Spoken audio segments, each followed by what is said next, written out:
घडो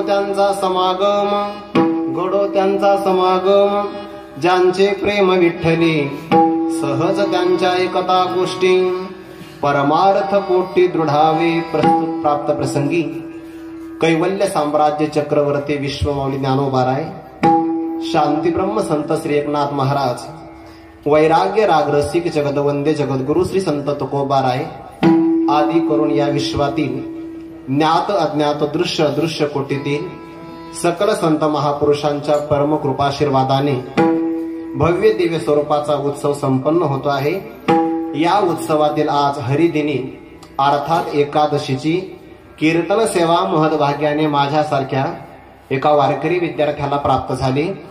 या धर्म मंडपामध्ये उपस्थित आपणा सर्वांच्या अंतःकरणामध्ये विराजमान सर्व व्यापक परमात्म्याच्या सेवेकरिता म्हणून घेतलेला अभंग वारकरी संप्रदायामध्ये ज्यांचं अभंग प्रमाण अंतिम प्रामाण्य रूपाने ग्रहण केलं जातं, ज्यांची भक्ती पाहिल्यानंतर परमात्मा न बोलवता येतो, त्या परमात्माला जे माघारी पाठवता सदेह वैकुंठ गमन करणारे जगद्गुरु तुकोबाराय ज्यांची निष्ठा पाहून पुन्हा अवनी तलावर येतात, संत परंपरेतील अंतिम प्रामाण्य ज्यांचं मानलं जातं, अशा निळोबाऱ्यांच्या गाथेतील संतांचं वर्णन करणारा त्यांच्या सहवासामध्ये काय काय लाभ प्राप्त होतात त्या लाभाचं वर्णन करणारा हा चारचरणाचा अभंग आपल्या सर्वांच्या सेवेकरिता घेतले आहे।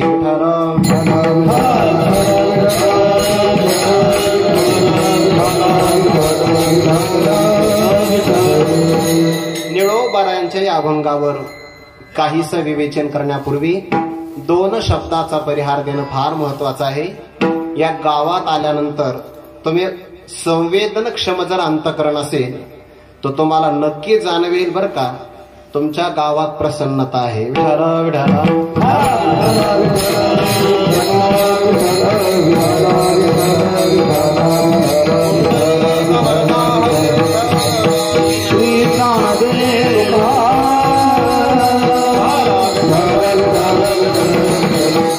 गावात प्रसन्नता जर राहायची असेल तर त्या गावामध्ये देव असावा लागतो, त्या गावात संत असावे लागतात। आपण जर गोकुळाचं वर्णन ऐकलं तर देव आला घरा नंदाची या गावा, धन्य त्याच्या दैवा दैवा आले। परमात्मा आल्यानंतर गोकुळात काय बदल झाला, गोकुळी आनंद प्रगटले सुख, निर्भरते लोक घरोघरी, साक्षात सुखाचा आविर्भाव गोकुळामध्ये झाला। इथे पांडुरंगाची मूर्ती पाहिली तर खरंच मला असं वाटतं काय मोहक मूर्ती आहे। हृदयातल्या कोणत्या तरी भागामध्ये ही मूर्ती लपवून ठेवावी, सुंदर आहे। हनुमंतरायाचं स्वरूप सुद्धा देखणं आहे। ज्यांचा आपण उत्सव साजरा करत आहोत या शतकातील महाराष्ट्रामध्ये किंवा मागच्या असणाऱ्या परंपरेतील ज्यांचं नाव आदराने घ्यावं असे योगी रामदास बाबा यांचा हा 155 क्रमांकाचा पुण्यतिथीचा उत्सव आहे। मी गुरुबंधू सत्यम महाराजांना विचारलं सप्ताह कितवा आहे, ते आम्हाला आठवतच नाही। 8वीलाच कसा, त्यांचं वय कमी आहे। विठ्ठल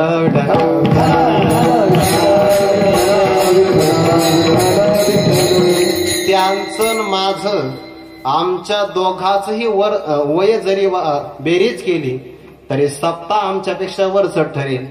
125 वर्षाची जवळपास परंपरा आहे।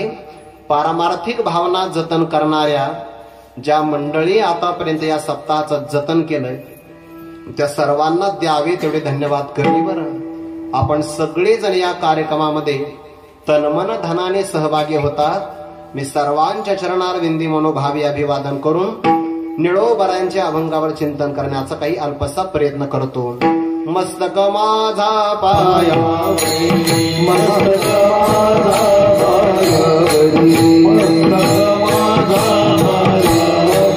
मस्तक माझा पायावरी, वार करी संताचा, वार करी संताचा, वार करी संतांचा, वार करी संतांचा, वार करी संतांचा, वार करी संतांचा। मस्तक माझा पायावरी, वार करी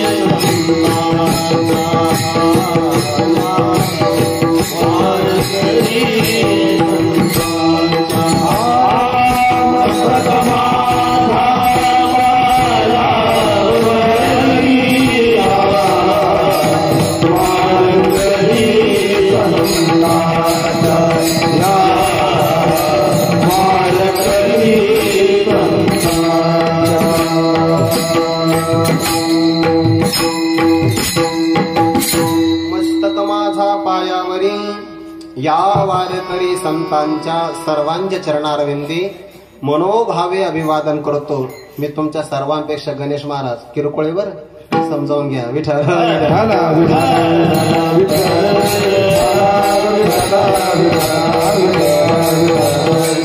एकतर शरीराने आकार लहान आहे, त्यात पुन्हा एकादशी, नुसती एकादशी नाही, निर्जला. विठ्ठल विठ्ठल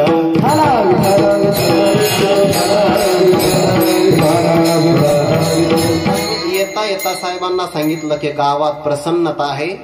इथे तुमच्या गावात आल्यानंतर कोणताही व्यक्ती आपसुखच परमार्थ करण्याकरता प्रवृत्त होईल की आपण कमवलेली परमार्थातली श्रीमंती आहे. बरं, अभंग निळोबारायांचा आहे. यातून निळोबारा आपल्याला संतांचा सहवास प्राप्त व्हावा अशा प्रकारची अपेक्षा प्रगट करतात. मनुष्य जीवन व्यवहारात राहू द्या किंवा परमार्थामध्ये राहू द्या, त्याला कोणाच्या तरी सहवासाची गरज असते. तो आश्रयाच्या शोधात असतो, त्याला आश्रय मिळावा लागतो. विठ्ठल विठ्ठल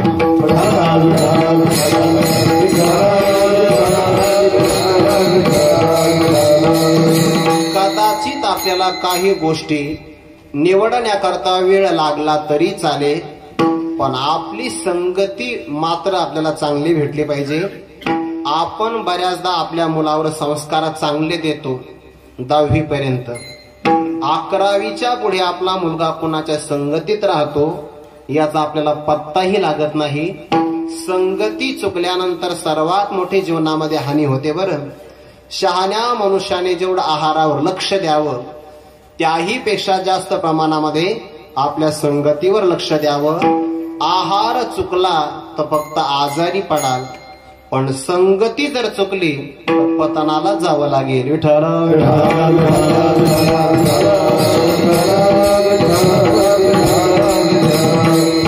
संगतीचा प्रभाव आपल्या चेतन व्यक्तीवर होईल. यात नवल काय आहे?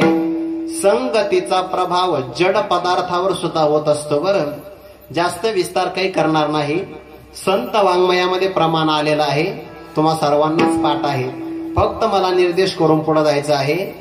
जर आपल्याला मौल्यवान हिरा घ्यायचा असेल, इथं नाही मिळणार. गावात आपल्याला हिरा नाही मिळत, हिरे मिळतात.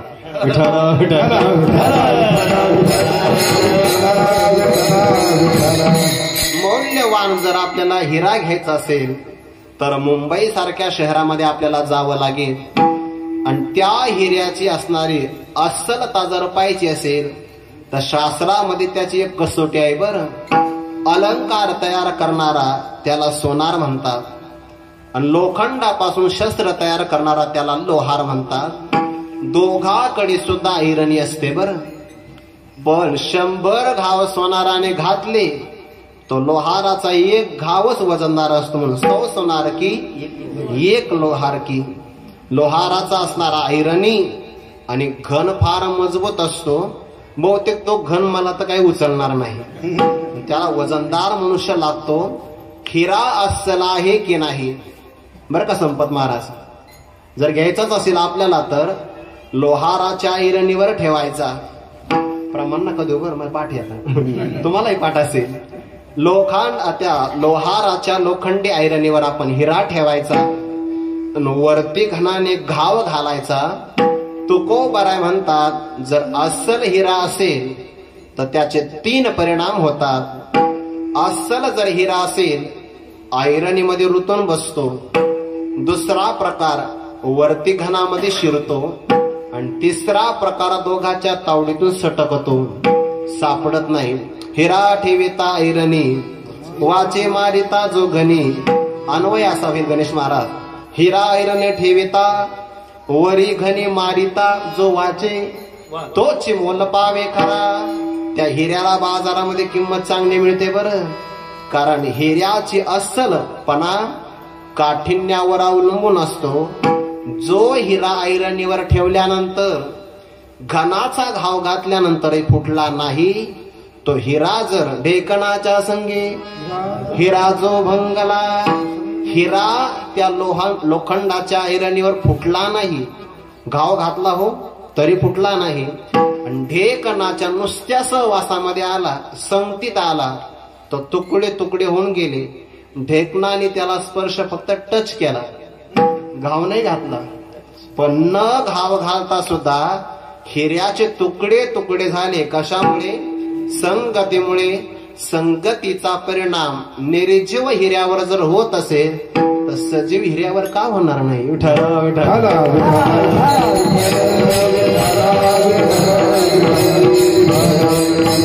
आपण आपली संगती फार चांगली जपली पाहिजे बरं. आपला आहार योग्य असावा, आहाराची संगती आहे. आपला विहार योग्य असावा, विहार संगती आहे. आपलं वाचन चांगलं असावं, वाचन संगती आहे. आणि संतांच्या सहवासामध्ये राहावं, ते सत्संगती आहे.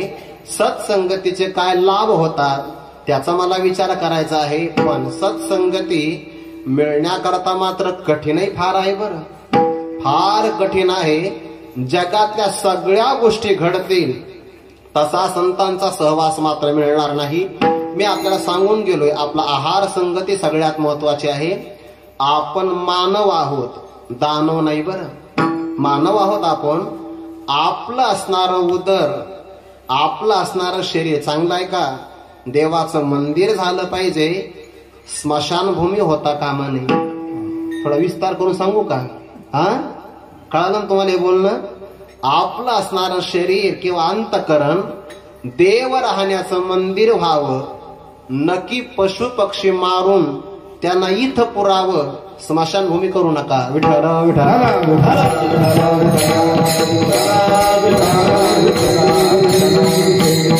आपण जर एखाद्या प्रेत यात्रेला गेलोच आपण प्रेत यात्रेला, तर आपल्याकडे नियम आहे स्नान करायचा. नुसता स्नान नाही बरं, अंगावर जे कपडे आहे त्या कपड्यासहित स्नान करायचं. सचैल स्नान असं म्हणतात. का बरं?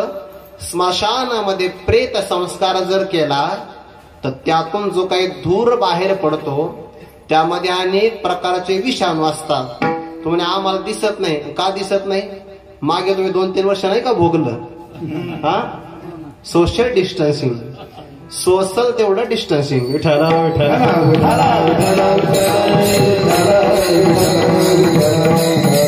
स्मशानामध्ये अनेक प्रकारचे विषाणू असतात.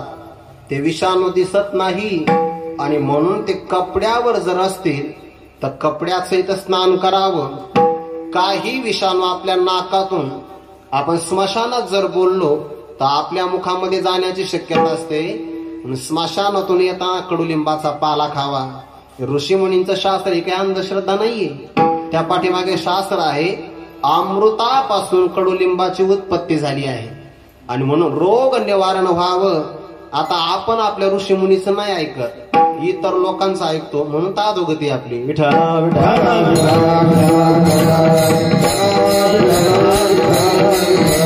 मग सामान्य असणाऱ्या प्रेताच्या नुसत्या अंत्यसंस्काराला जरी आपण गेलो, त्याला हात जरी लावला तरी घरी येताना आपण स्नान करतो.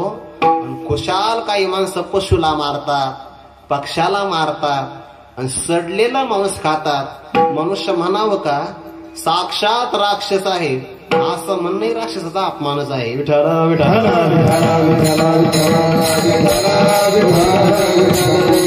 आहार संगती फार महत्वाची आहे.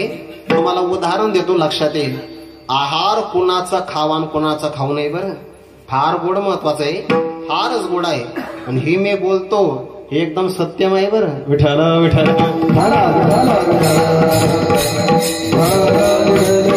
शीख धर्माचे धर्मगुरु श्री नानक गुरुदेव गावोगावी प्रवचन करायचे. प्रवचन करता करता काही गरीब माणसं शिळ्या भाकरी घेऊन यायचे आणि काही श्रीमंत माणसं मिठाई घेऊन यायचे. दररोज असा क्रम ठरलेला आहे. एके दिवशीचा प्रसंग एका शेतकऱ्याने नानक देवांच्या समोर शिळ्या भाकरीचे असणार ते शिदोरी ठेवली आणि गुरुदेव नानक आनंदाने ती शिदोरी खाऊ लागले, अतिशय आनंदाने. आणि श्रीमंताच्या मिठाईकडे पाहिलं सुद्धा नाही. जे माणसं गर्विष्ठ असतात त्यांच्याकडे दुर्लक्ष केलं की त्यांचा अपमान होतो. कोणसाही लाजिरवाने त्याला अपमान सहन होत नाही. श्रीमंत माणसाला असं वाटत असतं आपण उशिरा कीर्तनाला जावं आणि कीर्तनकाराने आपल्याला जागा द्यावी. कसं शक्य आहे?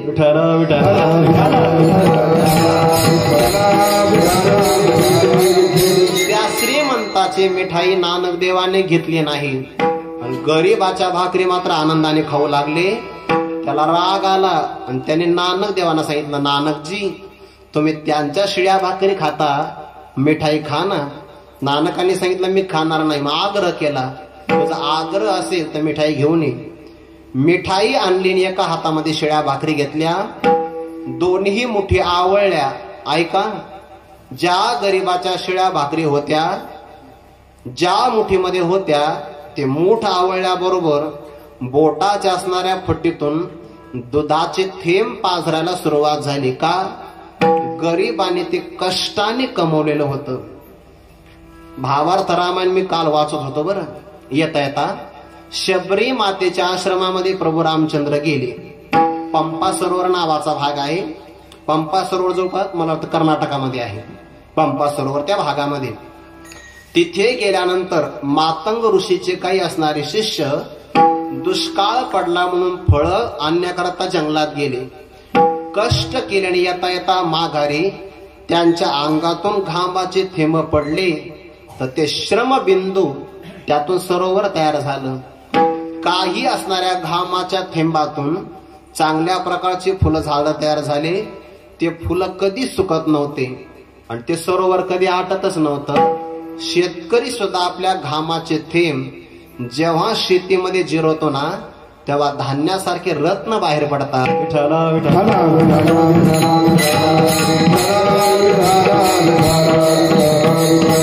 त्या शेतकऱ्याने ते घामातून कमवलेलं होतं. शिळ्या भाकरी मुठीतून आवळल्या, दुधाचे थेंब पाजरायला सुरुवात झाली आणि श्रीमंताची मिठाई ज्या हातामध्ये होती ती अशी मूठ आवळली, त्यातून रक्ताचे थेंब पाजरायला सुरुवात झाली.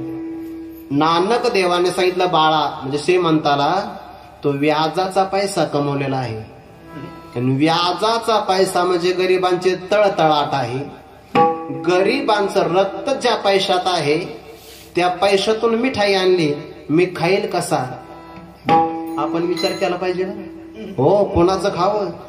मी असं ऐकलंय, जुने कीर्तनकार, मुद्दाम शब्द वापरतोय, जुने कीर्तनकार प्रवासाला निघाले तर शिदोरी सोबत घ्यायचे. गणेश महाराजांना माहिती, वैकुंठवाशी प्रातस्मरणीय गुरुवारी श्री विठ्ठल महाराज घुले बाबा कोणत्या गावात जर कीर्तनाला गेले तर सोबत शिदोरी आणायची.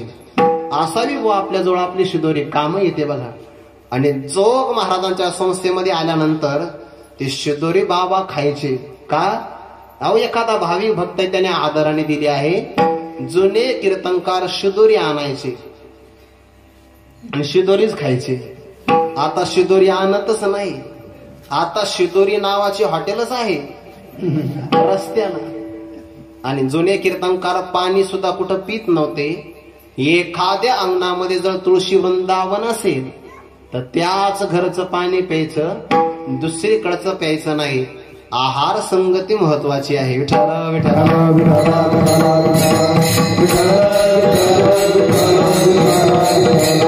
म्हणून आहार फार महत्वाचा आहे. सात्विक आहार सेवन केला पाहिजे. बरं, आपण असंच जेवण करावं, जेवणातून असंच जीवन जगावं की आपल्या जीवनाकरता कोणाला मरावं लागलं नाही पाहिजे.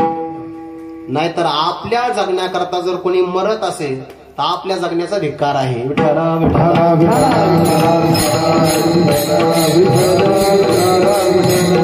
आहार संगती फार महत्वाची. आहाराच्या बाबतीमध्ये संतांचं ऐकायचं, ऋषी मुनींचं ऐकायचं, परदेशातून शिकून आलेल्या डॉक्टरांचा अजिबात ऐकायचं नाही आहाराच्या बाबतीत.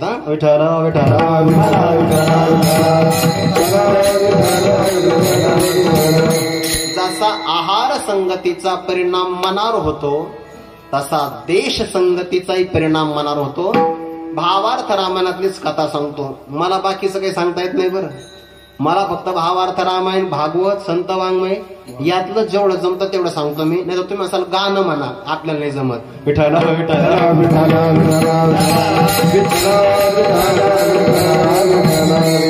गाणं म्हणणाऱ्या व्यक्तीला तुम्ही म्हणलं पाहिजे, महाराज आम्ही अभंग ऐकायला आलोय, गाणे सांगू नका. पण तुम्ही कागद पाठवतात, अजून एकदा होऊ द्या. काय करावं तुम्हाला आता? काय आहे, माझं नाव आहे ना, माझं मला शांत करतं, पण मला तीक्ष्णता आली बोलण्यात, आडनाव आठवतं. विठ्ठल विठ्ठल.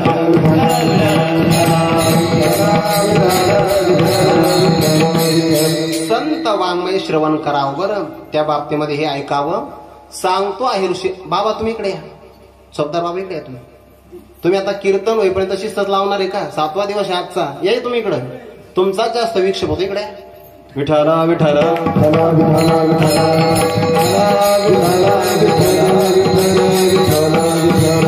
संगती फार महत्वाची आहे. भावार्थ रामायणातला मला प्रसंग सांगायचा आहे, ऐका आता. वनवास प्राप्त झाला प्रभू रामचंद्रांना. लक्ष्मणजी सोबत आहे आणि जानकी माता सुद्धा सोबत आहे. एका वनातून चालले. वनात चालता चालता पायात काहीच नव्हतं बरं, पादत राणी नव्हते, वनवासी होते. जमिनीचा स्पर्श झाला आणि जानकी मातेच्या मनात विचार आला, माझा पती वनवासाला आलाय, पतीची मता अनुसरून पतिव्रता, पतीच्या मतानुसार वागावं, त्याला पतिव्रता असं म्हणतात. वनात माझे पतिदेव आले, मी यायलाच पाहिजे होतं, लक्ष्मणजी कशाला आले असं मनामध्ये विचार आला बरं. आणि लक्ष्मणजींच्याही मनात हाच विचार आला, वनवास दादाला प्राप्त आहे, मी विनाकारणच बेजार होतोय असा विचार आला. आणि वनातला असणारा भाग संपला, पुढे गेले. शहाणी माणसं आपलं मन मोकळं करत असतात बरं. मन मोकळं करत चला, कुणाच्या तरी समोर मन मोकळं करा, पण कुणाच्याही समोर नाही. विठ्ठल विठ्ठल.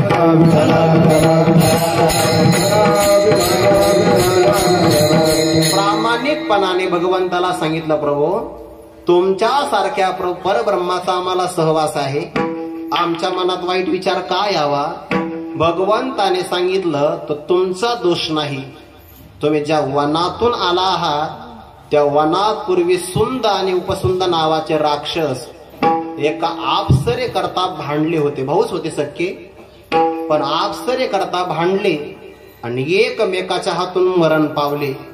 त्यांचं रक्त या जमिनीत सांडलेलं आहे आणि त्या रक्तामुळे जमीन दूषित झाली.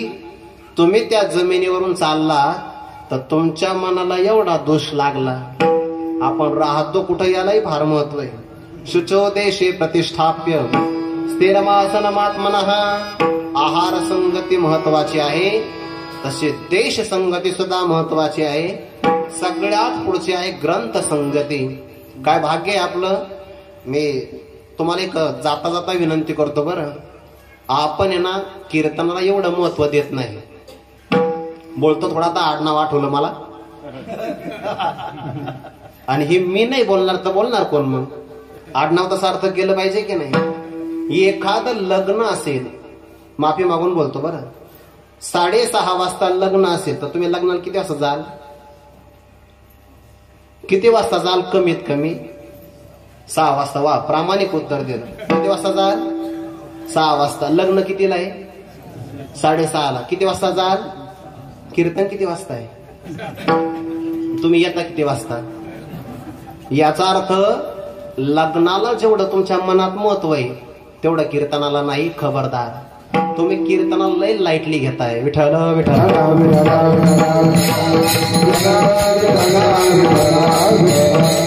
शाळेत आपण वेळेत हजर आहे. विमानाने जायचं असेल तर 1 तास बोर्डिंगचा अगोदर पास आहे. प्रवास केला गणेश मला म्हणून सांगतोय बरं, विमानाने म्हणून तर सांगतोय ते उदाहरण, नाही तर सांगितलं नसतं अनुभवाचं. रेल्वेच्या वेळेच्या अगोदर आपण जातो, बसच्या अगोदर वेळेच्या अगोदर आपण जातो आहे. कीर्तनालाच तुम्ही कशाला उशिरा येताय? माझं तर म्हणणं आहे 7 ते 9 कीर्तन आहे ना, तुम्ही 9:15 या, आम्ही तिथं जागा धरून ठेवू तुमची. तेच तुमचं महत्वाचं प्रयोजन आहे. विठ्ठल विठ्ठल.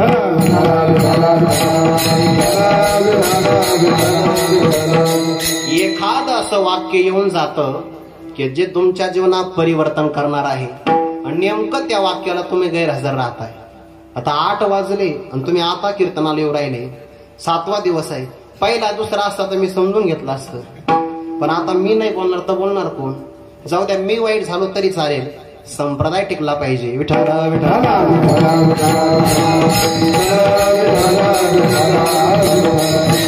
देश संगती महत्वाची आहे, आहार संगती महत्वाची आहे, तसं वाचन संगती महत्वाची. बरं, आपण काय वाचतो याच्यावरच आपण वाचणार आहे की नाही ठरतंय. हा, नाहीतर आपला भोगाच आहे. म्हणून काय वाचतो याला महत्व आहे. काय वाङ्मय आपलं महाराज. नाथ महाराजांचं जवळपास 1,00,000 वाङ्मय आहे बघा. 1,36,000 ओव्या भावार्थ रामायणाच्या, 18,000 ओव्या भावार्थ एकनाथी भागवताच्या. इथं भागवताचं पारायण पण आहे. एवढं वाङ्मय. ज्ञानोबारायांचे 1000 अभंग, 9,000 ज्ञानेश्वरीच्या ओव्या, 800 अमृत अनुभवाच्या ओव्या, चांगदेव 65च्या 65 ओव्या, जगद्गुरु तुकोबारायांचे 4,092 अभंग, निळोबारायांचे अभंग. सगळ्या संतांचं वाङ्मय जर गोळा केलं तर महाराष्ट्राच्या वाट्याला जेवढी संत वाङ्मयाची श्रीमंती आली आहे तेवढी इतर प्रांताला आली नाही. आपण श्रीमंत आहोत, पण काय करावं. श्रीमंत असताना सुद्धा आपल्याला वाङ्मय वाचा नाही वाटत, दुसरंच वाचावंसं वाटतंय आपल्याला. आमचे गुरुवर्य डॉक्टर बाबा सांगत असतात, एवढी श्रीमंती असताना आपल्याला ज्ञानेश्वरी वाचाविषयी वाटत नाही. आपण श्रीमंत बापाची दरिद्री मुलं आहोत. विठ्ठल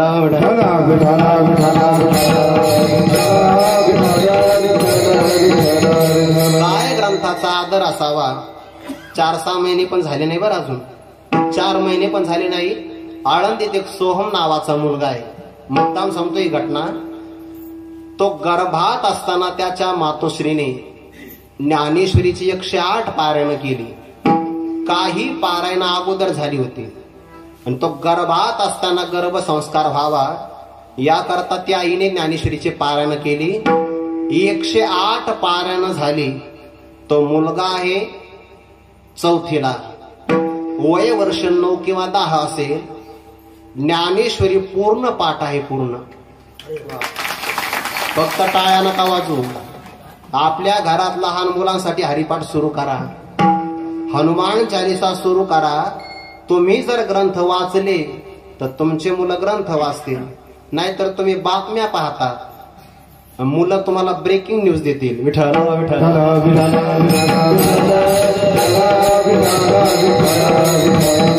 गर्भसंस्कार इतका महत्वाचा आहे.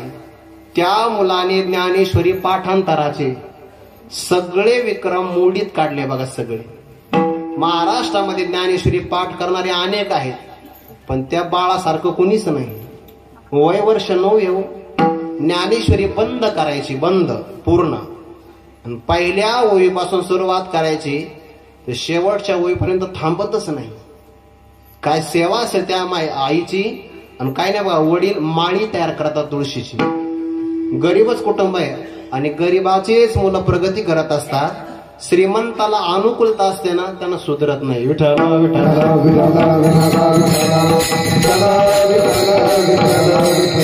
गरीबाचे प्रगती करतात आणि श्रीमंताचे अपघात करतात. कळालं का? अपडेट राहा. विठ्ठल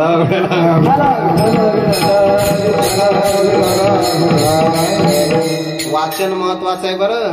ज्ञानेश्वरी वाचत चला, आपल्याला ही श्रीमंती मिळाली. आमच्या गुरुवर्य डॉक्टर बाबांच्या पाठामध्ये इंग्लंडमध्ये राहणारा एक व्यक्ती आला होता. मी तेव्हा पाठाला पंचदशीला जायचो, आता फक्त सकाळी पाठाला जातो. बाबा त्याला इंग्रजीतून पाठ सांगायचे, सारांश सांगायचे सगळा.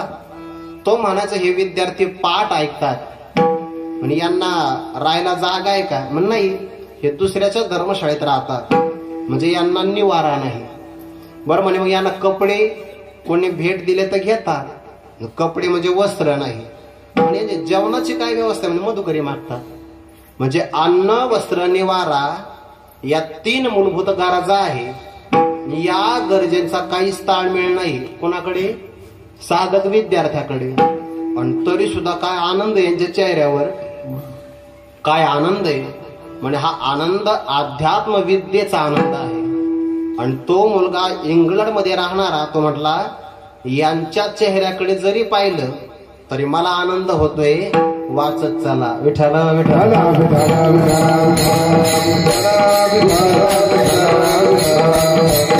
मी आहार संगती सांगितली, देश संगती सांगितली, वाचन संगती सांगितली. तुम्हाला जाता जाता मी अभंगाचा काही जास्त विस्तार नाही करणार आता, फक्त तुमच्या उपयोगाच्या काही घटना सांगतो. वाचन करत चला बरं. जगातल्या प्रत्येक धर्मातल्या लोकांना ते त्यांचे धर्मग्रंथ त्यांच्या भाषेत शिकवतात. सगळीकडे तुम्ही जा, सगळीकडे जगातले प्रत्येक धर्मातले माणसं आपल्या मुलांना आपापले धर्मग्रंथ शिकवतात.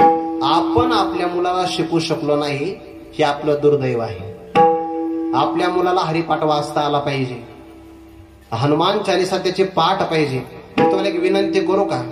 तुमच्याकडे मंदिर खूप चांगलं आहे, तुम्ही प्रत्येक शनिवारी 7 वाजता इथं हनुमान चालीसा उपक्रम सुरू करा. आणि काही भाविकांनी प्रसादाची व्यवस्था करा, थोडाच प्रसाद करा, पण त्या निमित्ताने एक शब्दांचं हनुमान चालीसा व्हायब्रेशन तयार होईल आणि ते तुमच्या मुलांचं संरक्षण करत राहील. केलं पाहिजे बुवा. हे यश येवो किंवा न येवो, प्रारंभ केला पाहिजे. इथे हा लहान मुलगा कीर्तनाला आलाय बघा, तिकडे एक ताई उभी आहे. माझ्या पाठीमाग 3 देव आहे. इथे माझे दत्तात्रेय विठ्ठल विठ्ठल.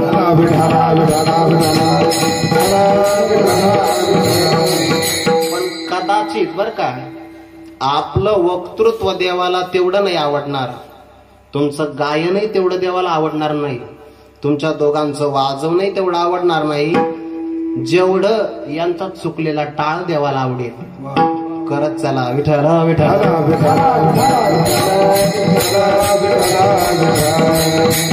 इतकं अफाट वाङ्मय आहे. सुरुवात करत चला. तुम्हाला याची एक घटना सांगतो. गीता दर्पण नावाचे ग्रंथ आहे. आता गणेश महाराजांना सगळं माहिती आहे. गणेश महाराज, सत्य महाराज हे जिथं राहिले तिथे आम्हाला परिचय नव्हता. गणेश महाराजांचा होता. सुंदर अक्षरे, मोत्यासारखा अक्षरे माणसाचा. मते महाराजांची पूर्ण मालिका या व्यक्तीने लिहून काढली चांगल्या प्रकारे. विठ्ठल विठ्ठल.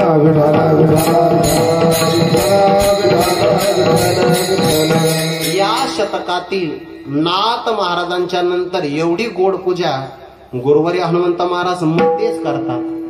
त्यांचा सहवास यांना आम्हालाही 4 वर्ष शिकायला मिळालं, पण माझ्यापेक्षा भाग्यवान गणेश महाराज, सत्य महाराज ठरले. विठ्ठल विठ्ठल.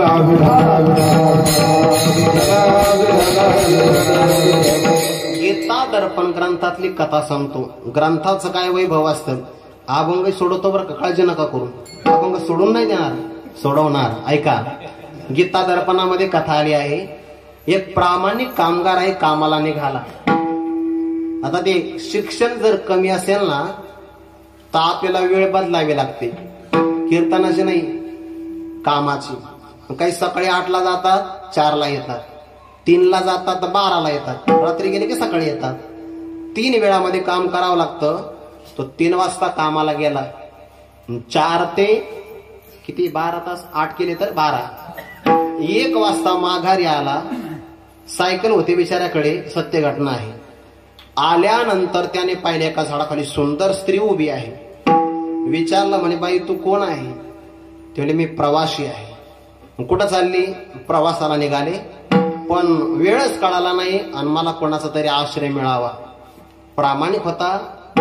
चावी तिच्या हातात दिली, सांगितलं 4 खोल्याचं माझं घर आहे, जिथं आराम करायचं तिथं आराम कर. तो थकलेला होता. घराच्या पाठीमागे गाईचा गोठा, गोठ्यात जाऊन झोपला. जो मनुष्य थकतो ना काम करून, त्याला लवकर झोप लागते. तुम्ही ज्ञानोबांच्या पालखी सोहळ्यात चाला आणि सासवडच्या घाटाचा प्रवास करा. नशीब दुसऱ्या दिवशी द्वादशी म्हणून कळतच नाही महाराज सोहळ्यात. एखादा व्यक्ती खरा सोहळ्यात आहे कशावर कळतं माहितीये का? ज्याला दिवस कळत नाही, तारीख आठवत नाही. एखाद्याला दिवस आणि तारीख जर आठवत असेल तर समजून घ्यावं दररोज फोन घरी चालू आहे. विठ्ठल विठ्ठल.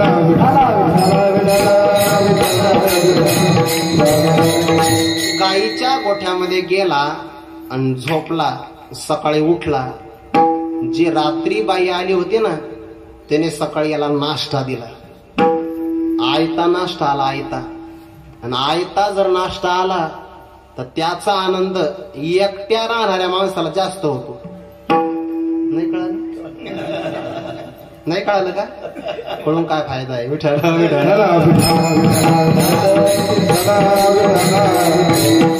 लग्न झालं नव्हतं ना म्हणून एकटा आनंद. दररोज त्याला स्वयंपाक करावा लागायचा, घासलेलेच भांडे पुन्हा घासावे लागायचे. नाश्ता मिळाला, दुपारी जाण्याकरता त्याला डबा मिळाला जेवणाचा. परिचय झाला आणि अतिपरिचयात ते नंतर होणाऱ्या अगोदर लग्न झालं. लग्न झालं तो जेवायला बसला. उन्हाळ्याचे दिवस, वारा सुटला, भिंतीला पाठ टेकून जेवायला बसला. दरवाजा समोर आहे.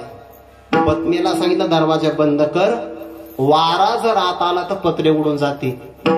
कोणतीही स्त्री ते जागा सोडेल, दरवाजा बंद करेल की नाही? त्या बाईनं इथून हात लांबवला असा, दरवाजा बंद केला. त्याने आज तागात ऐकलं होतं कानून के हात बहुत लंबे होते. आज प्रत्यक्ष पाहिले. म्हणजे बाई तू कोण आहे? त्याने सांगितलं मी हाडळ आहे. मी म्हणजे मी नाही, हाडळ आहे हाडळ. तुझं शोषण करण्याकरता आली आहे.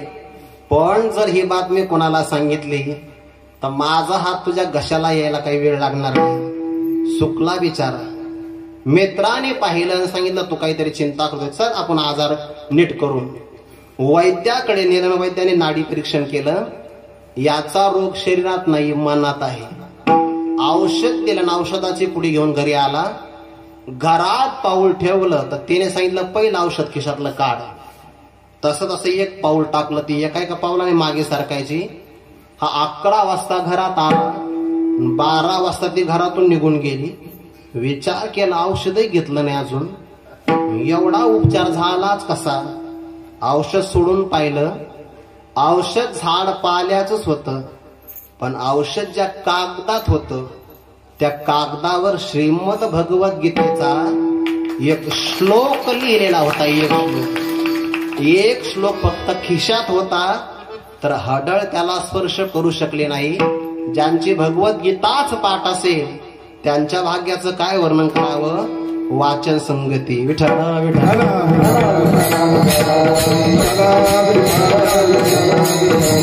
आपल्या मुलाला हरिपाठ पाठ असावा.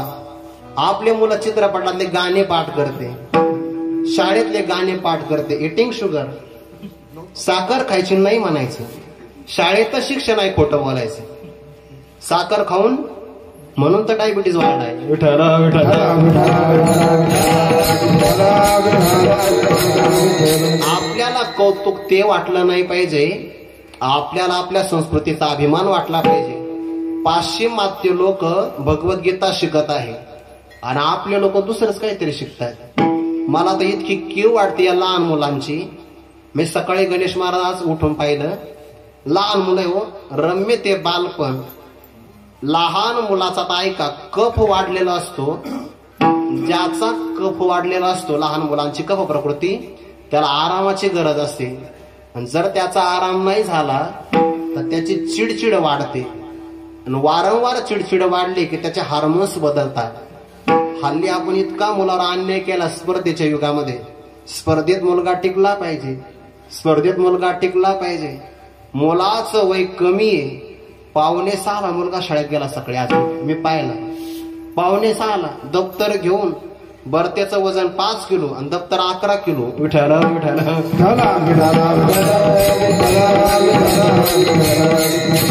मुलावर आणण्याचा एक प्रकारचा. लहान मुलांची शाळा उशिरा पाहिजे. तुमच्याकडे आहे का लवकर? ते स्कूल बस येतात ना, जणू काही एखाद्या गुन्हेगारालाच घेऊन जातात. ते बिचाऱ्याची झोपही होत नाही. ते गाडीतही झोपतच जातात. शाळात गेलं तरी झोपतच, माघारी आलं तरी झोपतच, घरी आलं तरी झोपतं. आईला वाटतं बाई माझ्या मुलांना अभ्यास केला काय नो म्हणून झोपलंय. विठ्ठल विठ्ठल.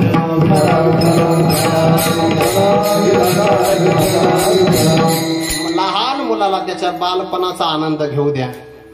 शाळा त्याला उशिरा टाकलं तरी चालेल, काय हरकत नाही. पण नाही तरी तुम्ही मुलाला शिकवता कशा करता? पैसे कमवण्यासाठी. अहो भिकारी सुद्धा पैसे कमवतात. मुंबईतले भिकारी तर असे आहे, त्यांच्यामुळे बँका चालतात. भिकारी पैसे कमवतात. भिकारी हे भंगार गोळा करणारे सुद्धा पैसे कमवतात. पैसे कमवायला शहाणपणा लागत नाही, चाप्टर माणसं लागतात.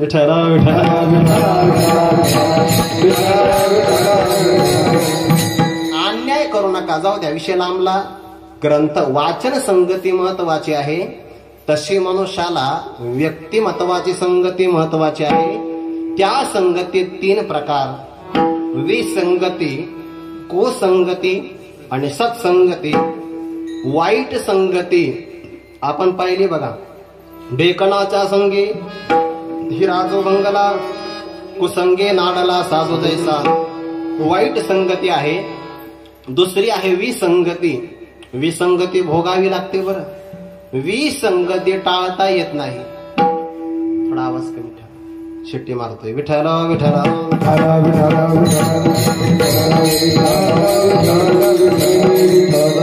मला सवय लागली शांततेत कार्यक्रम करायचे, म्हणजे कोणाचं करेक्ट नाही. लक्षात आलं? शांततेत कीर्तन करायचं. विठ्ठल विठ्ठल.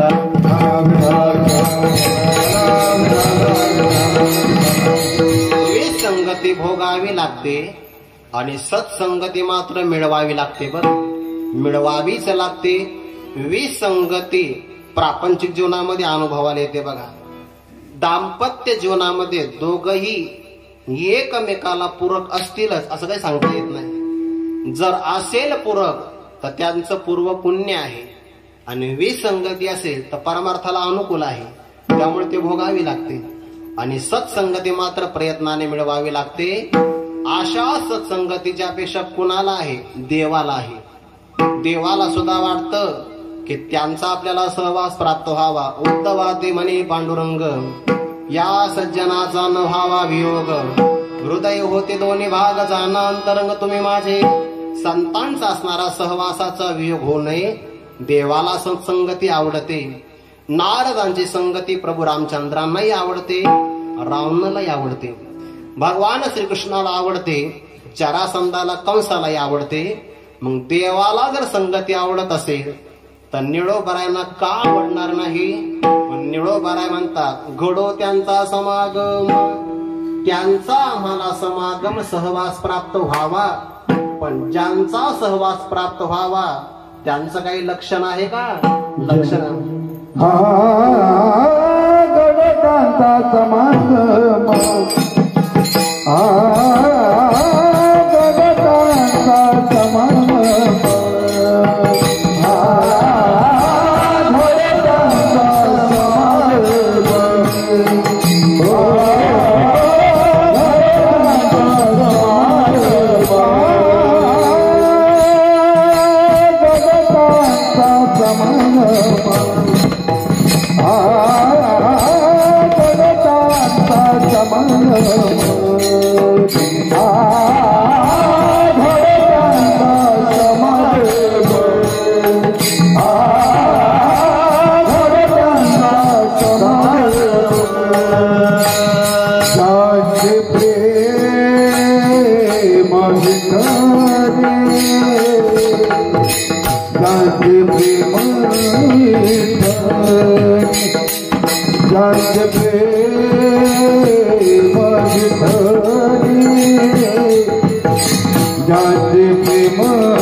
सहवास आवडत असेल तर निळोबरांना का आवडणार नाही?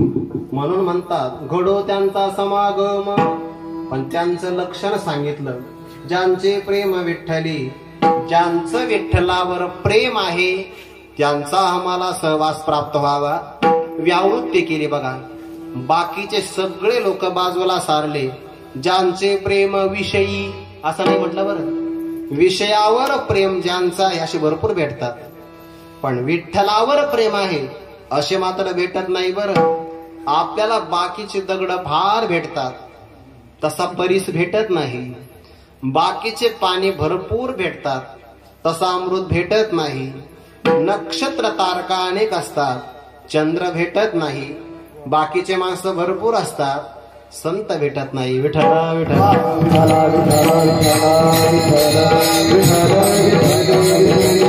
आणि का सारिका बहु अस जैसा न जोडे परीस का अमृताचा लेश दैवगुणे.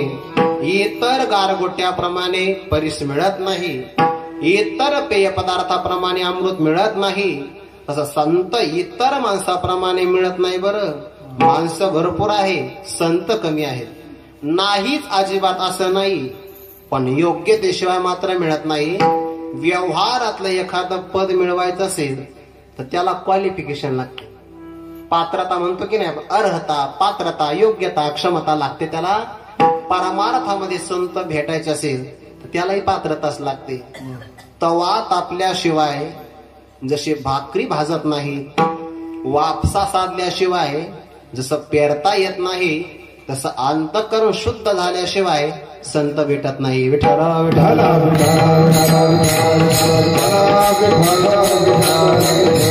का हो आम्हाला संत भेटतच नाही. संतांचा दोष नाहीये, आपल्या अंतःकरणात जाळेच एवढे झालेले, एवढ्या गाठी झालेल्या गाठी फुटत नाही. त्या लाकडाला गाठ असते बघा, कधी कधी कोराडीची धार जाते पण गाठ नाही फुटत लाकडाची. पिठलं करता करता कधी गाठ तयार होते, ती फुटत नाही, बचतच नाही, ती फुटत नाही. तशी मनातल्या बऱ्याच जणांच्या गाठी आहे, जोपर्यंत त्या जात नाही तोपर्यंत संत भेटत नाही. संता करता पुण्य कमवावं लागतं. किती आमचे तुकोबाराय सांगतात, तिळ तिळ पुण्य साचा पडे, तरी हे बहुता जन्मी जोडे, नाम तुझे वाचसे आतुडे, समागम घडे संतांचा, घडो त्यांचा समागम. तिळ तिळ पुण्य जमा करावं लागतं, तेव्हा भगवंताचं नाम एकदा येतं मुखात आणि संतांचा सहवास प्राप्त होतो. ज्यांचं लक्षण केलंय, ज्यांचे प्रेम विठ्ठली, जगात प्रत्येक व्यक्ती प्रेम संपन्नच आहे. आपल्या मनात प्रेम नाही असा व्यक्ती शोधून सापडणार नाही. फक्त प्रेमाचा विषय मात्र वेगळा आहे. सगळ्याच प्रेम कुणावर आणि कुणावर तरी आहे. प्रेम पाहायचं असेल तर गाई वासरू पहा किंवा माय लेकरू पहा. ते यमक सांगण्यासाठी सांगितलं बरं. गाईचं वासरावर किती प्रेम आहे. आमचे गुरुवारी श्री मारुती बाबा सांगत असतात, गाय वासराला जन्म देते आणि ते वासरू स्तनपान करण्याकरता आलं तर ते गायीच्या काशेला झटे देतं बघा. पण गाय रागवत नाही, सर्वांगातून दुधाचा पाझर मोकळा करून सोडते. एवढंच नाही तर गाय आपल्या जिभेनं त्या वासराला चाटत राहते. तान याचे लागता झटे, तेने अधिकचे पाना फुटे, याला प्रेम म्हणतात. दुसरा प्रेमाचा प्रकार आहे, लेकरू प्राप्त झालं तर आईच्या ठिकाणी किती प्रेम असतं. आईच्या प्रेमाला उपमा देता येत नाही बघा. माझे ज्ञानोबा ज्ञानेश्वरीमध्ये सांगतात, आईचं लक्षण काय आहे. मी कविता नाही म्हणणार, तुम्हाला ओवी सांगेन, कारण तेच इथं सांगावं. विठ्ठल विठ्ठल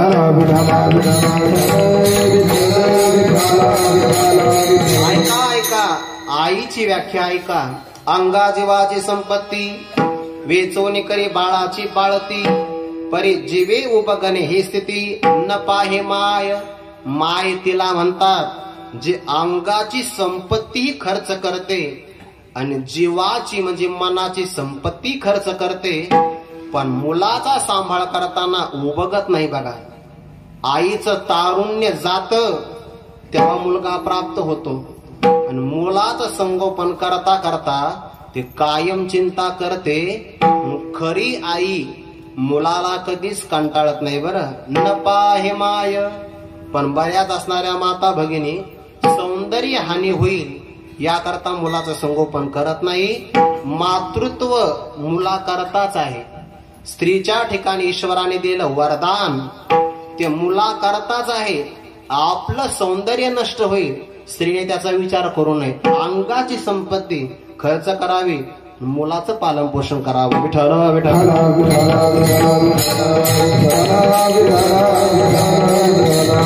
गाईचं वासरावर प्रेम आहे बघा, आईचं लेकरावर प्रेम आहे. जगातले सगळे व्यवहार प्रेमावर चालतात. वक्त्याचं श्रोत्यावर काय असावं? प्रेम असावं. आणि श्रोत्याचं वक्त्यावर असावंच. आणि असेल तर लवकर येतात. विठ्ठल विठ्ठल.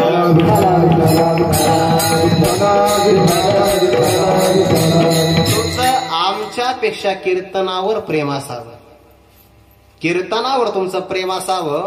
कीर्तनात परमात्मा नाचतोय बघा, नाचतोय परमात्मा. अधिकार कीर्तनाचा आहे. कीर्तन सामान्य समजू नका. जेवढं तुम्ही सामान्य समजतात तेवढं कीर्तन सामान्य नाही. आपल्याला जास्त प्रमाणात मिळालं की किंमत राहत नसते, एवढा त्याचा प्रकार आहे.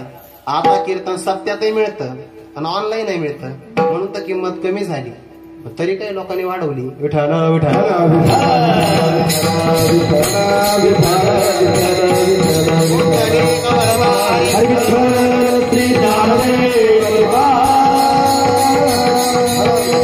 प्रेमाचा विषय कोण आहे? ज्यांचे प्रेम विठ्ठली, ज्यांचं देवावर प्रेम आहे. कोणी प्रेम केलं देवावर? गोपिकांनी. कोणी प्रेम केलं देवावर? गोपाळांनी.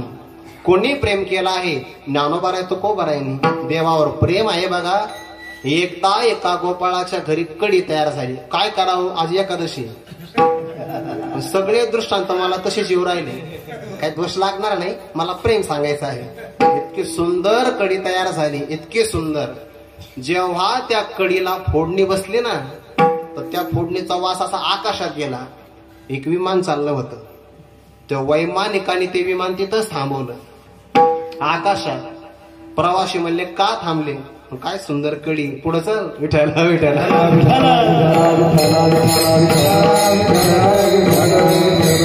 कढी पदार्थ असा आहे, साधला तर सगळे पदार्थ फिके. फक्त साधली पाहिजे.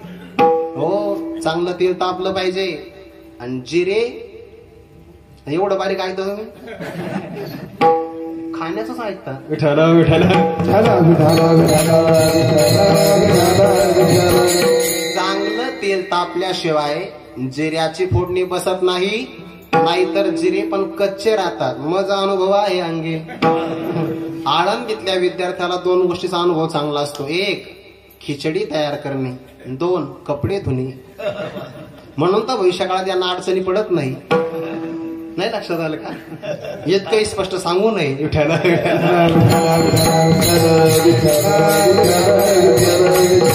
सुंदर कढी तयार झाली आणि त्या गोपाळाने ती प्राशन केली.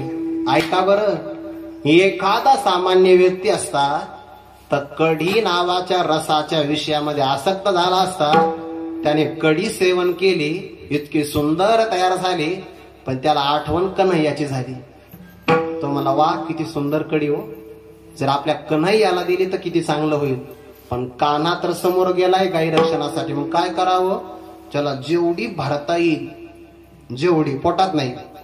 इथला कंठ त्याने बंद केला, इथे कुलूप लावलं. जी आपली गालामध्ये भरता येईल अशी तोंड भरून त्याने कढी पिली. आणि कन्हैयाच्या समोर तो पळत पळत गेला. भगवंताला बोलो अबोलण्या खुना, परमात्म्याला संकेत करायला लागला. भगवान म्हणले झालं काय? संकेताने सांगा लागला. देवाच्या मनात त्याचा भाव आला. त्याच्या मुखातली कढी त्याला देवाला द्यायची होती. आणि जर मला तुला कढी द्यायची असं म्हटलं तर मग तोंड रिकामं झालं असतं. बोलावं तर कढी राहत नाही, आणि कढी ठेवावी तर बोलता येत नाही. पण देवाला कळालं, न सांगता तुम्हा कळू येते अंतर. देवाला कळालं. देवाने त्याच्या ओठाला आपला ओठ लावला. आणि जसं एका टँकर मधून दुसऱ्या टाकीत पाणी भरून घ्यावं तशी सगळीकडे भगवंताने प्राशन केले. का? ज्यांचे प्रेम विठ्ठली. महाराज दोष नाही का लागत? प्रेमात लागत नाही. तुम्ही म्हणता गोपाळ आणि कढी अर्थ उदाहरण दिले तुम्हाला. प्रेमामध्ये चालू शकतं. ज्यांचे प्रेम विठ्ठली, देवावर प्रेम आहे, घडो त्यांचा समागम, त्यांचा आम्हाला सहवास प्राप्त व्हावा. का? ज्याचं देवावर प्रेम आहे तसंच प्रेम आपल्याला त्याच्या सहवासात प्राप्त होईल.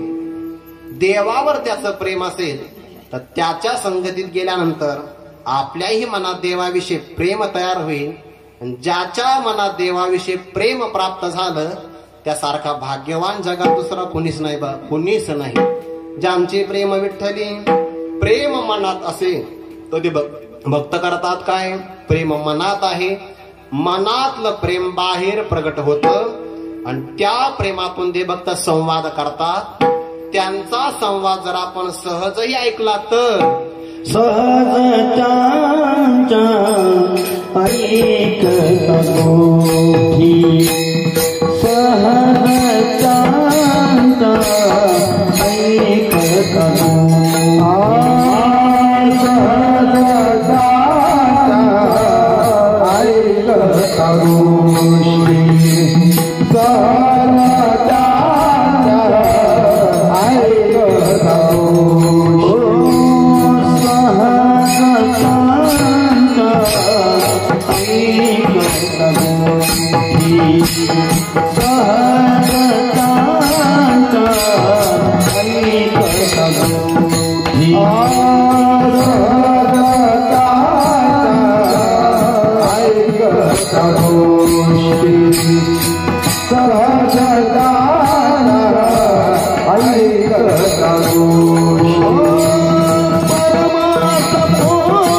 सहवास का मिळावा? ज्यांचे प्रेम विठ्ठली, प्रेम मनात असेल तर तेच प्रेम शब्दातून बाहेर प्रगट होतं आणि ते जर आपल्याला ऐकायला भेटलं तर सहज त्यांच्या ऐकता गोष्टी काय होतं? परमार्थ पोटी दृढावे. आपल्या मनातला, पोट म्हणजे मन बरं, अंतकरणातलं प्रेम दृढ होतं, प्रपंचातलं नाही. बघा बरं, जर परमार्थ दृढ व्हायचा असेल तर ज्यांचं विठ्ठलावर प्रेम आहे त्यांच्या सहवासात गेलं पाहिजे. तुम्ही जर विठ्ठलाचं प्रेम ज्याच्या मनात नाही त्याच्या सहवासामध्ये गेले तर परमार्थ दृढ होणार नाही, प्रपंच दृढ होईल. त्या महामारीच्या काळामध्ये बरेच माणसं दुसऱ्या लोकांच्या संगतीत गेले, परमार्थ त्यांचा दृढ नाही झाला. गळ्यात असलेल्या तुळशीच्या माळा त्यांनी काढून टाकल्या. का? परमार्थ संपला. शासनाने पेन्शन सुरू केली, लगेच पुन्हा तुळशीच्या माळा विकत आणल्या. विठ्ठल विठ्ठल.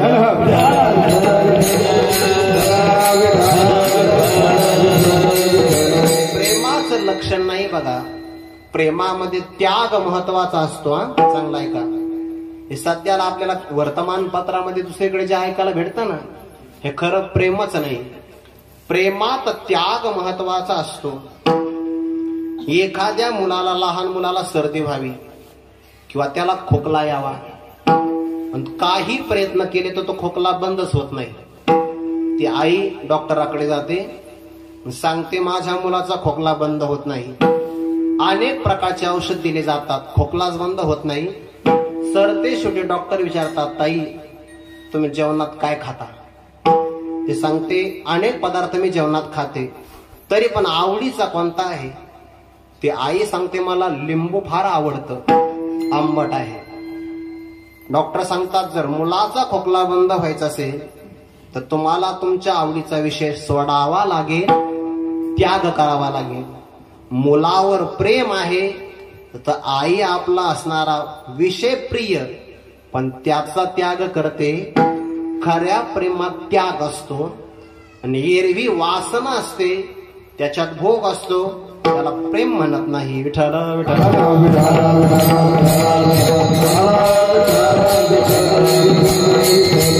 देशावर सैनिकाचं प्रेम आहे बघा. काय प्रेम आहे महाराज सैनिकाचं देशावर. आपल्याला वातावरण बदल झालं तरी आपण म्हणतो यावर्षी किती लोक एसी घ्यायला गर्दी करतात, झाडं लावण्याकरता धडपड नाही करत.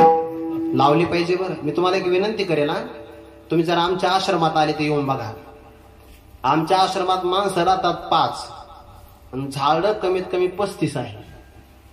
सगळे झाडे सगळ्या प्रकारचे, सगळे फळं आणि सगळे पूज्य असणारे वृक्ष. पिंपळ आहे, त्यामध्ये बेल आहे, तुळशी सुद्धा वनच आहे. आणि आता मी उद्या, आता एकादशी असल्यामुळे नाही, पण उद्या पुन्हा 2 पिंपळ नवीन लावणार आहे. कारण पिंपळ 24 तास ऑक्सिजन देणारा वृक्ष आहे. आपण आपले वाढदिवस असेल ना तर त्या दिवशी प्रत्येक वर्षी एक एक वृक्ष लावत जाईल. एक एक वृक्ष प्रत्येक वाढदिवसाला. जर आपण प्रत्येकाने आपल्या वाढदिवसाला एक वृक्ष लावला तर प्रत्येक वर्षी आपल्या भारतामध्ये 140 कोटी झाडं लागतील. आणि ते पण असे नाही की झाडे लावा आणि झाडे जगवान सेल्फी काढा, असं नाही. शासन किती प्रयत्न करेल तर परिवर्तन फक्त वारकरी संप्रदाय करू शकतो.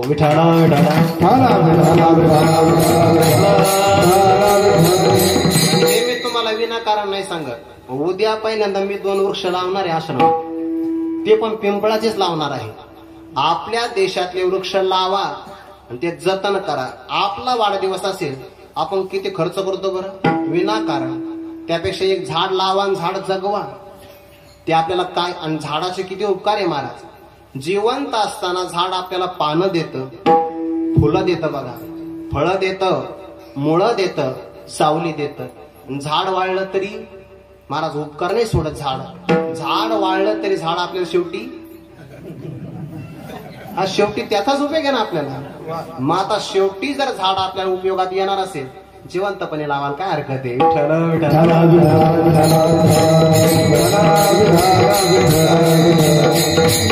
प्रेम आहे, प्रेम देशावर.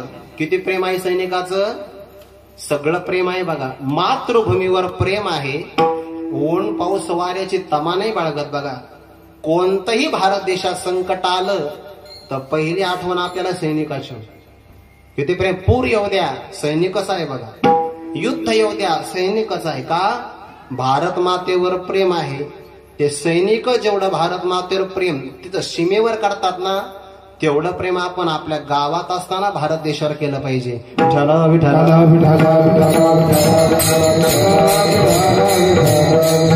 आणि प्रेम आहे म्हणूनच त्याग आहे. किती त्याग. देहाचा त्याग, कुटुंबाचा त्याग, नातेवाईकांचा त्याग, प्रलोभनाचा त्याग. प्रेमात त्याग असतो. तसं देवावर जर प्रेम असेल तर त्याच्यात त्याग असतो. प्रेम अंतकरणात दाटलं की शब्दाने बाहेर प्रकट होतं. म्हणून सहज त्यांच्या ऐकता गोष्टी, अशा संतांचे वचन आपण सहज ऐकले तर परमार्थ कोटी दृढावे. आपल्या मनात असणारा परमार्थ दृढ होत जातो. परमार्थ शब्दाचे अर्थ असे आहेत. परम म्हणजे श्रेष्ठ आणि अर्थ म्हणजे धन. सर्वात श्रेष्ठ धन त्याला म्हणतात परमार्थ. परमार्थ महाधन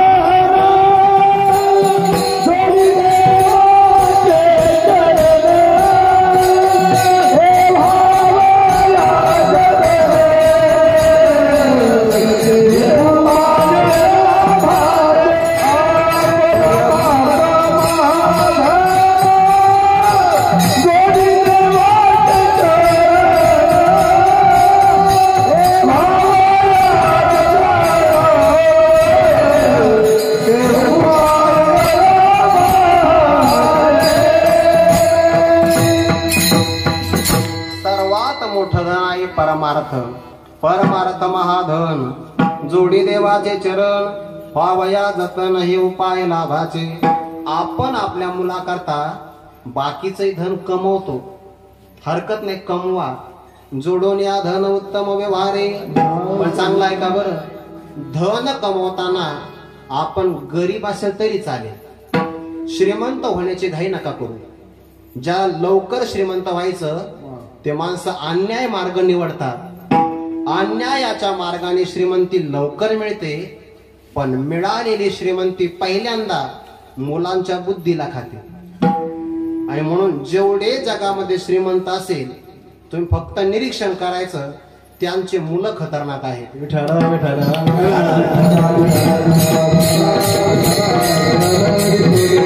कारण त्या धनाचा पहिला प्रभाव बुद्धीवर होतो. उदाहरण देतो, जरासंधाचा वध भीमराजाने केला, भीमाने. आणि जरासंधाचा सोन्याचा मुकुट आणला आणि कपाटात ठेवून दिला. भीम निघून गेले स्वर्गाला. अभक्तराज अर्जुनाचा मुलगा कोण? अभिमन्यू. आणि अभिमन्यूचा मुलगा परीक्षिती राजा. तो परीक्षिती राजाने पाहिलं की आमच्या आजोबांनी काय काय पराक्रम केले. कपाट उघडलं, कपाटात सगळे मुकुट लावले होते, असे जसे आपण टोप्या लावतो ना, तसे कपाटात असे मुकुट होते. जे जे राजे पराभूत केले त्या सगळ्यांचे मुकुट होते सोन्याचे. मुकुट विठाला विठाला.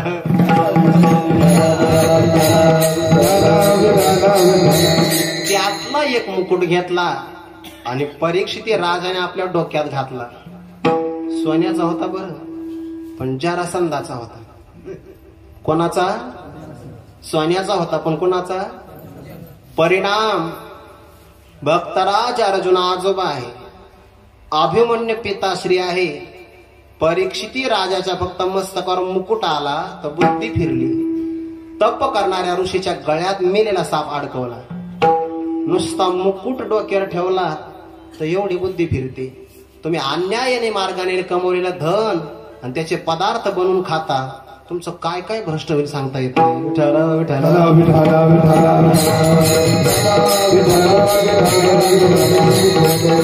धन कमवा, गरीब राहिलं तरी चालेल, उत्तम व्यवहाराने कमवा. अन्याय मार्गाने कमवले तर फायदा नाही. परमार्थ महाधन आहे बघा, जे आपल्या बरोबर येते.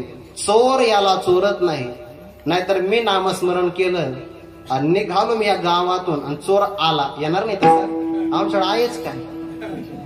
चोर आला यदा कदाचित तर तो श्रीफळ घेईल माझं, कळालं का? श्रीफळ घेईल, पण तो असं नाही म्हणणार 2 तासामध्ये जेवढं विठ्ठल विठ्ठल म्हटलं त्यातलं काही नामस्मरण माझ्या वाट्याला देता येईल का? न चोर हरियम, चोर हरवू शकत नाही. आपल्या देशाचा कोणताही राजा नामस्मरणावर माझ्या टॅक्स लावेल का? नाही म्हणे 2 तास नामस्मरण केलं काढ जीएसटी. जीएसटी देणार नाही, उलट जीएसटी भेटेल. विठाला विठाला.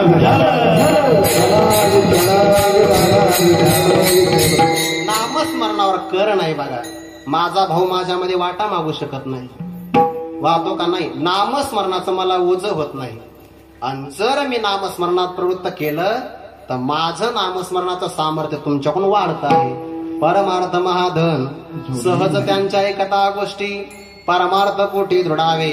महाराज आणखीन काय होतं का? होतं, पण त्या अगोदर तुम्ही नामस्मरण करा.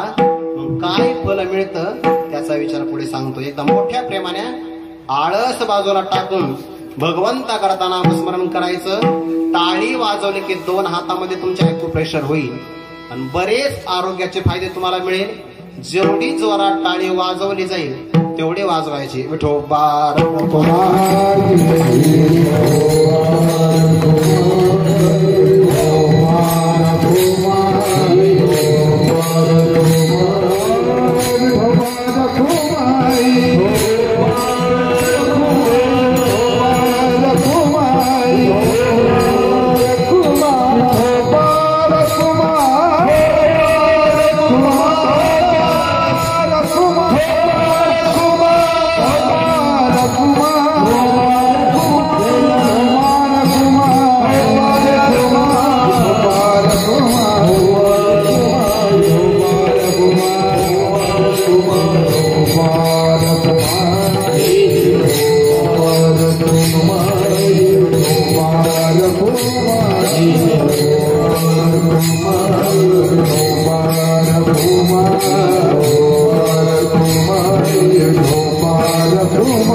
सहज त्यांच्या ऐकता गोष्टी परमार्थ पोटी दृढावे. मनातला परमार्थ दृढ होतो फक्त त्यांचा पण सहज ऐकावं. आणखीन काय होतं?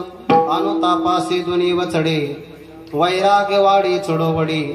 चढत्या क्रमाने वैराग्य वाढत जात. वैराग्यामध्ये वैताग नसतो. विक्षेप नका करू बरं, थोडा वेळ राहिलाय. कस थांबू लगेच? हा असं पाहिजे. विठाल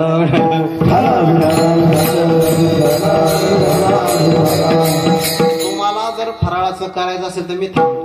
माझं झालेलं आहे. थांबू का? नाही ना? चालू देऊ का 4 पर्यंत सकाळच्या का उद्या दुपारच्या? बापरे, कोणी आणलं म्हणे रे? विठाल विठाल.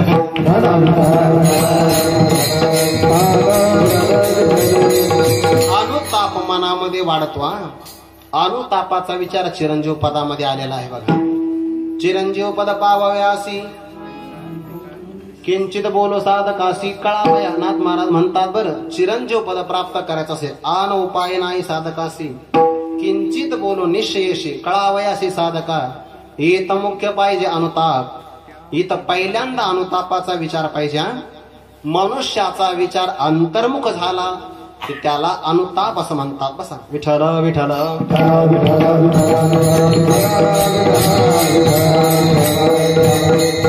आपण केलेलं कर्म आणि त्या कर्माचा जर आपल्याला खंत वाटत असेल तर त्याला पश्चाताप किंवा अनुताप म्हणतात. बरं, कधी कर्माच्या नंतरही होतो आणि कधी कधी विचार असेल तर अगोदर होतो. अगोदर असेल तर अनुताप, नंतर असेल तर पश्चाताप. असं आहे. आज कीर्तन झालं पण मी गेलोच नाही, नंतर होत असेल तर पण गेलं पाहिजे अगोदर अनुताप. विठ्ठल विठ्ठल.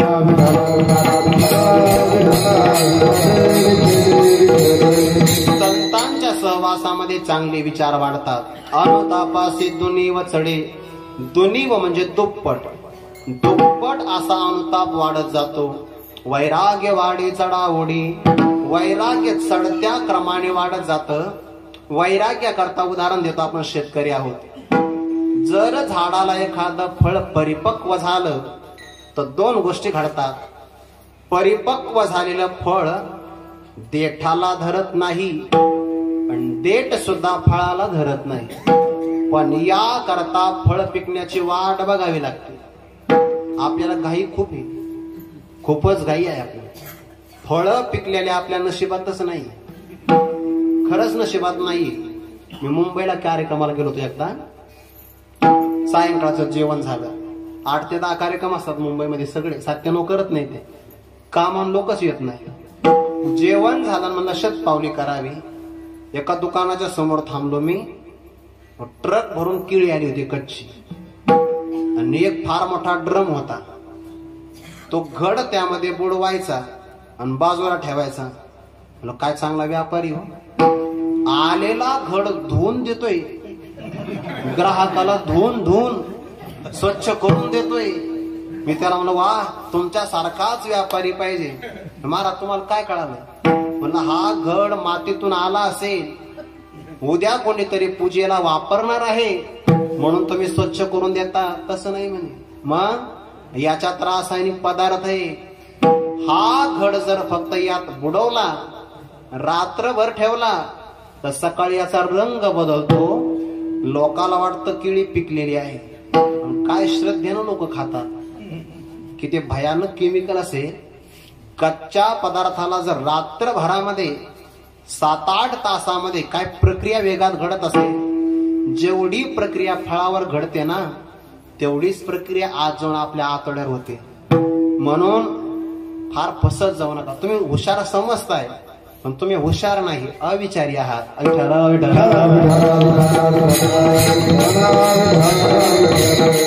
थोडेच फळ आता आहे असे की जे नैसर्गिक पद्धतीने मिळतात. थोडेच फळ पेरू मध्ये तो अजून काही मिश्रणात कोणी टाकत नाही का? टाकतात.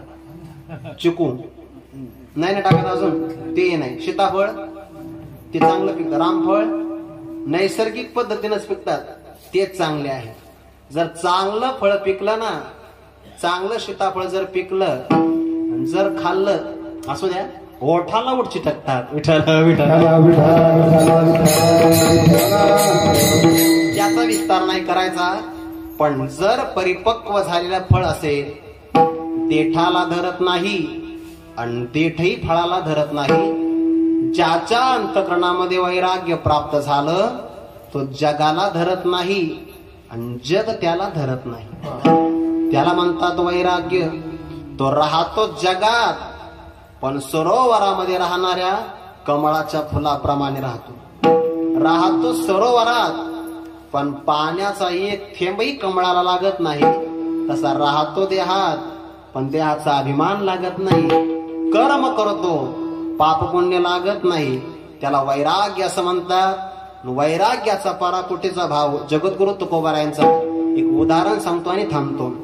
अजून संतांच्या संगतीनं काय होतं. निळामणे वाडे भाव संचरे स्वानुभव निजांगी. भाव म्हणजे भक्ती. संतांच्या सहवासामध्ये जर आपण गेलो तर आपल्या मनातली भक्ती वाढत जाते. बरं, भक्ती वाढते. आणि स्वानुभव, अनुभव म्हणजे ज्ञान, स्व म्हणजे आत्मा, स्वानुभव म्हणजे आत्मज्ञान. आत्मज्ञान आपल्या स्वरूपामध्ये प्रवेश करतं. तुम्हाला उदाहरण देतो. ज्ञानेश्वरीमध्ये एक उदाहरण आलं आहे. आता इथं कोणीतरी विद्यार्थी असेल केमिस्ट्रीचा अभ्यास करणारे, त्याला मराठीत रसायनशास्त्र म्हणतात. रसायनशास्त्रामध्ये एक औषध वापरलं जातं, त्याला रसायन म्हणतात. ते रसायन औषध जर आपण घेतलं, चांगलं आहे का बरं, योग्य प्रमाणात घ्यावं लागतं. घेतलं तर ते रोगाला घालवतं. आणि रोग नाहीसा झाला तर ते रस औषध शरीरामध्ये राहत नाही, ते निघून जातं. जर ते राहिलं तर आतड्याला हानी होऊ शकते. म्हणजे रसायनाने काय केलं, रोग घालवला आणि स्वतःही निघून गेलं. तसं आपल्याला संतांच्या मुखातून प्राप्त झालेलं आत्मज्ञान अज्ञानाला घालवतं आणि स्वतः सुद्धा निघून जातं. कापुराचे वाती उजळली ज्योती, ठाईची समाप्ती झाली जैसे साधुबोध झाला. तो नुरुनी आठेला ठाईच मुराला अनुभव. ज्याप्रमाणे कापराची वात लावली अंधकाराला अग्नी नष्ट करतो किंवा कापराला जाळतो. कापराला जाळण्याचं काम संपलं तर अग्निमुक्काम थांबतो का कालावधीपर्यंत? नाही थांबत, त्याचं काम संपलंय. तसं खरं आत्मज्ञान स्वानुभव निजांगी आपल्या मूळ अधिष्ठानामध्ये संचरे प्रवेश करतं. याकरता सगळ्या गोष्टीसाठी घडो त्यांचा समागम. ज्यांचे प्रेम विठ्ठली, वैराग्य त्यांच्या ठिकाणी कसं वाढतं उदाहरण देतो. विठ्ठल विठ्ठल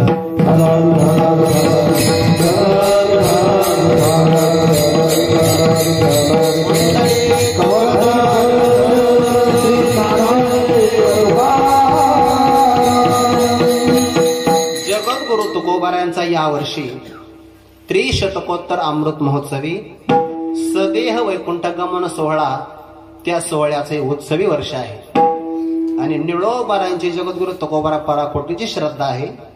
तुकोबारा आपल्या संप्रदायामध्ये वैराग्याचं प्रतीक आहे. म्हणून आपण म्हणतो की नाही, वैराग्य राग रसिक जगद्गुरु तुकोबारा आहे. वैराग्य शिरोमणी आहे. एक प्रसंग तुकोबारांच्या जीवनात झाला. कोण्या तरी एका व्यक्तीला आपल्या मुलीचं लग्न करायचं. लग्नामध्ये कन्यादान महत्वाचं आहे. ज्या मनुष्याला पृथ्वी दानाचं पुण्य मिळवायचं असेल त्याने सालंकृत कन्यादान करावं. पण दानाचं फळ तेव्हाच मिळतं घेणारा पात्र असेल तर. कारण देशे कालेच पात्रेच तद्दानम सात्विकं स्मृतम. आपल्या धर्मशास्त्रामध्ये मुलगी एखाद्या वराला देत असताना त्या नवरदेवाचे काही गुण बघावे लागतात. काय काय बघावं लागतं. आदो कुलम परीक्षेत, पहिल्यांदा त्याचं कुळ बघावं लागतं. तथा विद्या ततो वयः, त्याची विद्वत्ता आणि वय बघावं लागतं.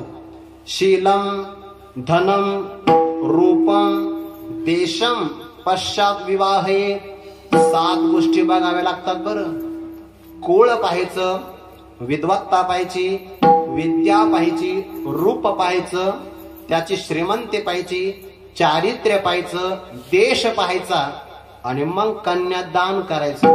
हे जुने लोक पाहायचे. आता लोक पाहत नाही. आता वर्तमानपत्रात जाहिराती असतात. वर पाहिजे, वधू पाहिजे आणि अटी असतात आकर्षक पगार. बस एवढंच असतं, बाकी काही नसतं. जुने लोकांचे लग्न का टिकायचे त्याचं कारण ते सगळं पाहिजे. मग कन्यादान केलं की दानाचा नियम असा आहे, वरती थोडी दक्षिणा द्यावी लागते, पण ती दक्षिणा त्या मुलीच्या वडिलांच्या मनावर आहे बरं, किती द्यायची. लोभी माणसाप्रमाणे मागून घेऊ नये. जे माणसं मागून घेतात, ठरवून घेतात, त्यांची किंमत राहत नाही.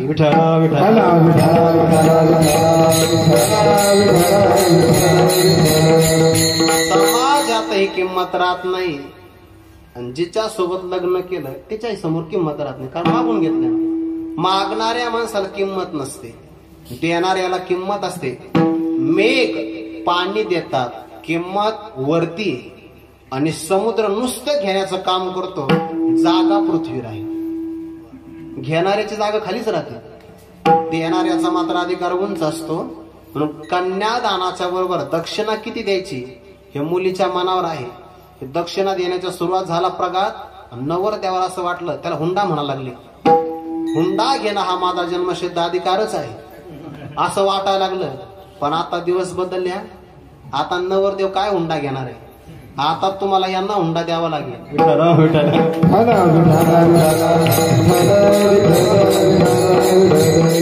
लय अन्याय केलाय तुम्ही.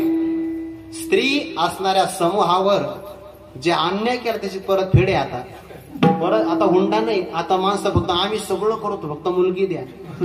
आणि मुली एवढ्या वजनात आहे, ते आमचं शिक्षण बाकी, ह्या वर्षी करायचंच नाही, हा राहतो तसाच.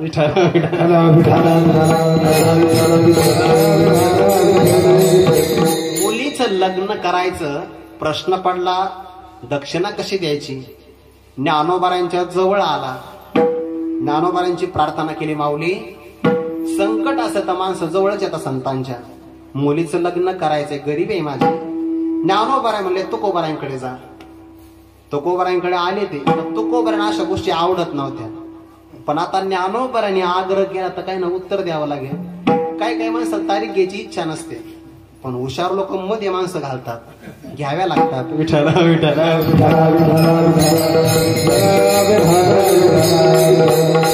ज्ञानोबारांनी पाठवलं, तुकोबारांचा नाईलाज झाला आणि सांगितलं लोह गावला जा. आमचे शोभा कासार नावाचे टाळकरी, माझं नाव सांग आणि ते जे देतील ते घेऊन ये.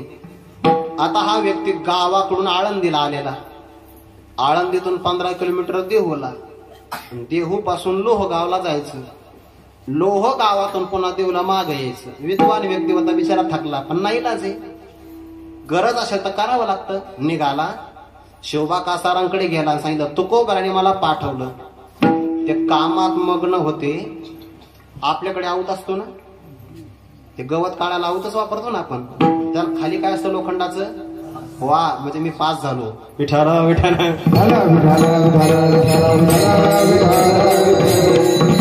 लोखंडाच्या 3 पाशी त्याच्या जवळ दिल्या.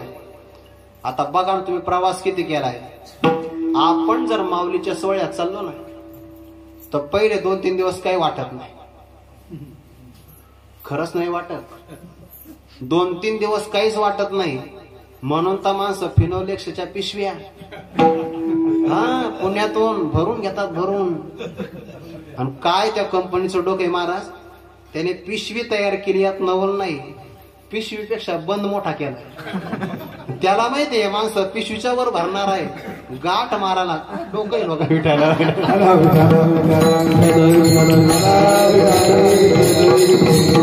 पहिले 2-3 दिवस काही ओझ वाटत नाही, पण आपण पुढं जर वारीत गेलो तर आपला टाळा आपल्याला जड होतो की नाही. तसा हा लोखंडाच्या 3 पाशी, जुन्या काळातल्या पास, ते आळंदी ते देहू, देहू ते लोहगाव, लोह ते देहू, एवढा प्रवास करायचा, थकलं बिचार. आणि तुकोबारांच्या समोर आला आणि सांगितलं महाराज मी आलो. आला हो, काय दिलं. येता येता त्याला पाशीचं ओझ झालं होतं. त्याने 1 लोखंडाची पास खांद्यावर ठेवली आणि 2 दिल्या रस्त्याच्या कडे टाकून. महाराज मी आलो, काय दिलं का, लोखंडाची पास दिली. तुकोबारांनी फक्त डोळे भरून पाहिलं. पाहण्याच्या अगोदर ती पास लोखंडाचीच होती, पण तुकोबारांनी पाहिल्यानंतर ती पास सोन्याची झाली. इतका आनंद झाला त्याला. आनंद मानावा की नाही? त्याने त्या पाशीकडे नाही पाहिलंय. त्या दोन कुठे दोन कोण ठेवतय दोन? जे तुकोबर आहे दुसऱ्या भक्ताला नजरेनं लोखंडाचं सोनं करून देऊ शकतात, त्या तुकोबराने आपल्या धर्मपत्नीच्या अंगावर सोन्याचा फुटका मणी सुद्धा दिला नाही. वैराग्य. विठ्ठला विठ्ठला